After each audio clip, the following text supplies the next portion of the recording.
Until they bring the streetcars back, chapter 43. I waited until the night before the trial to tell my mother. I found her rooted in her favorite corner of our beat up brown sofa listening to the evening news. When I spilled it out, she sat up like someone tossed a cherry bomb under her, and she snapped off Cedric Adams in the middle of a sentence. A dead baby in the freezer? Yeah, and if I hadn't dropped it, Letterman would be in Stillwater right now. Oh, Calvin. Oh, that's so terrible. And he tried to stab you? Yeah, he was plenty mad because he knew if I got away with the baby, he'd go to jail. Whose baby was it? Gretchen's. He drowned it. Oh, that poor girl, that poor dear girl. After that, I had to sneak around because I didn't know if he knew who I was or not. And then the night of the hayride, he almost strangled me, and Peggy saved me when she came out of the door. Oh, Calvin, right here in our alley? Oh, Calvin, that's what those marks were on your neck. Oh, why didn't you tell us? Tell the police. I couldn't.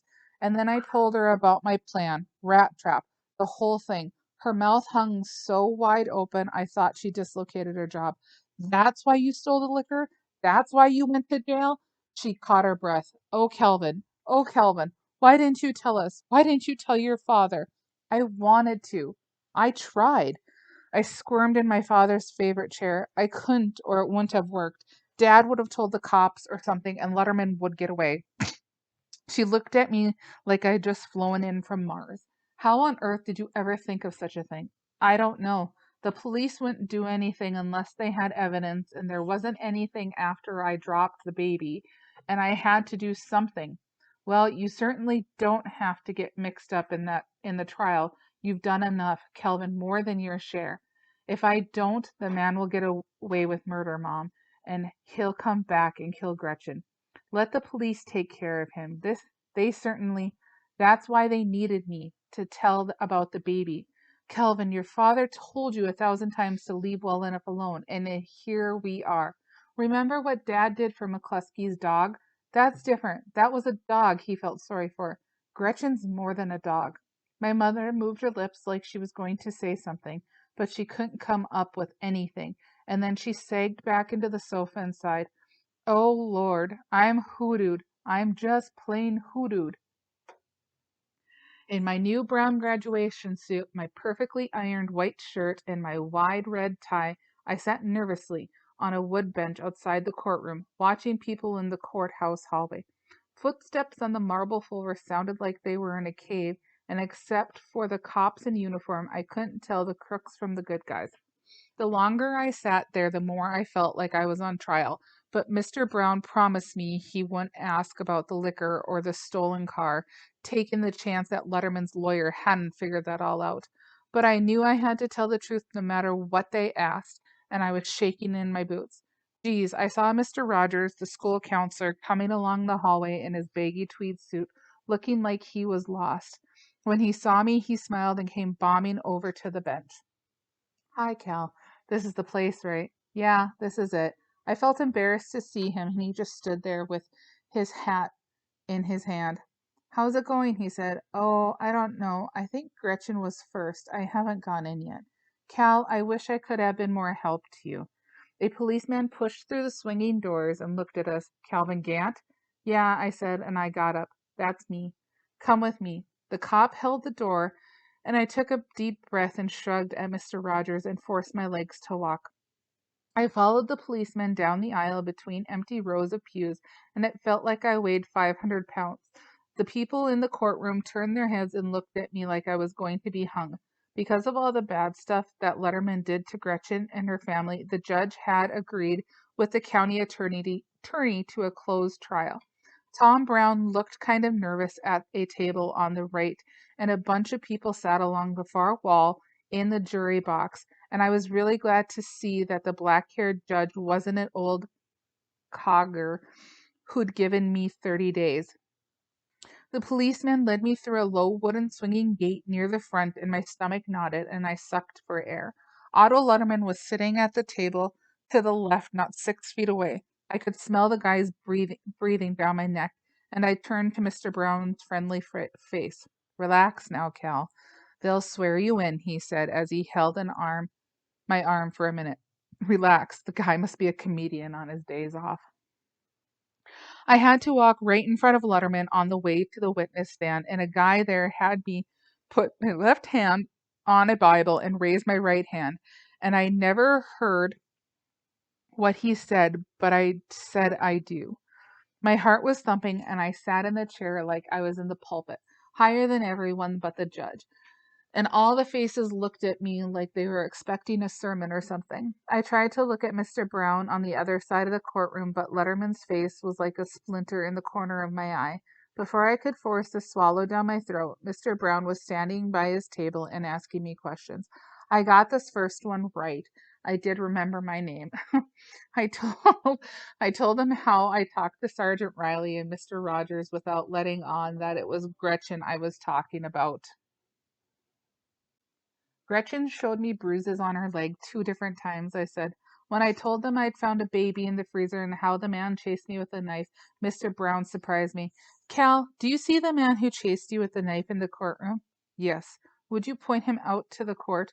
Holy Toledo, I didn't want to look at him, but I did. Look, looked right into his rotten face and pointed. There.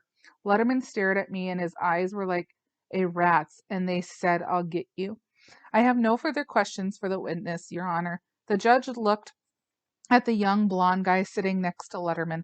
Mr. Moss, do you wish to cross-examine the witness?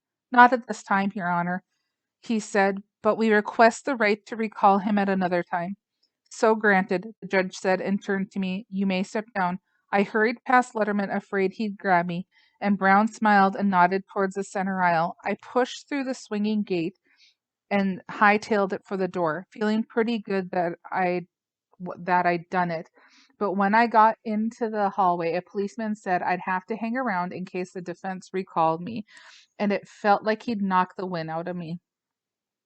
We ate supper in the kitchen, and my mom and I tried to keep most of the details about the trial from Peggy, but she'd picked up a few things by always hanging around. Why did the man chase you with a knife? Peggy asked, wide-eyed. I took something from his house, something that would help Gretchen, I told her. What did you take? Some evidence. Good for you, Cal. Gosh, wait till I tell Anita, my sister said. You'll tell no one, my mother said. Your brother could be in a lot of trouble if you tell anyone. He could go to jail for a long time. This is a private family business. I'd have done it too if I knew someone was being beaten by their father, Peggy said. You learn to mind your own business and stay out of trouble, my mother said. Look where it got your brother. The ring of the phone cut into our safe kitchen, and somehow I knew I shouldn't answer it. My mother felt the same dread because she let it ring 4 times before she lifted the receiver. Hello, she paused. Then she handed the phone to me. It's for you. Gretchen's voice came at me like a firing squad. And they had lots of people tell what a good man my father was, a Sunday school teacher, his boss at the post office, our pastor, she said breathlessly. It was scary, Cal. I watched the faces of the jury. They listened to those people and believed them. Didn't Mr. Brown ask them questions? I said. No, he didn't. I don't know why. Then they put my mother on the witness stand. She said nothing I told them had ever happened. And she said I lied and that I made up the stories. They're turning it all around, Cal, twisting it. They're trying to make it look like we did something wrong. Like you're my boyfriend and we tried to get my father. The we did a flip-flop in my stomach and I wanted to join the foreign legions. What did Mr. Brown do? I said. He seems worried. After my mother talked, he looked awful disappointed. I was praying she'd tell the truth. How much longer is it going? I said. I don't know, but Mr. Brown was sure they'd call you back tomorrow morning. When I got off the phone, I thought about running away. What did she say? My mother asked. Her mother wouldn't tell the truth. Gretchen's words had oozed out of the phone like a thick black glue and fallen in a lump on the table. No one knew what to do with it.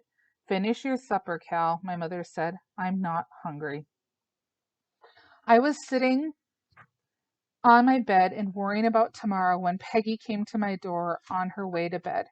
Did that man murder someone? She asked, and I figured she overheard my mom and I. Yeah, a little baby. Oh, how wicked. I'm glad you're not going to let him get away with it. I looked at her for a minute and remembered when I was young like her. He may get away with it. Anyway, I said, maybe he already has. How can he do that? She said with her face all screwed up. I don't know. Sometimes they don't believe you when you tell the truth. They'll believe you, Cal. Good night. Good night. I had to go back tomorrow and sit there in front of everyone and hope that Letterman's lawyer hadn't found out about the stolen liquor and the frame. If I started hitchhiking that night, I could be in the North Woods by morning.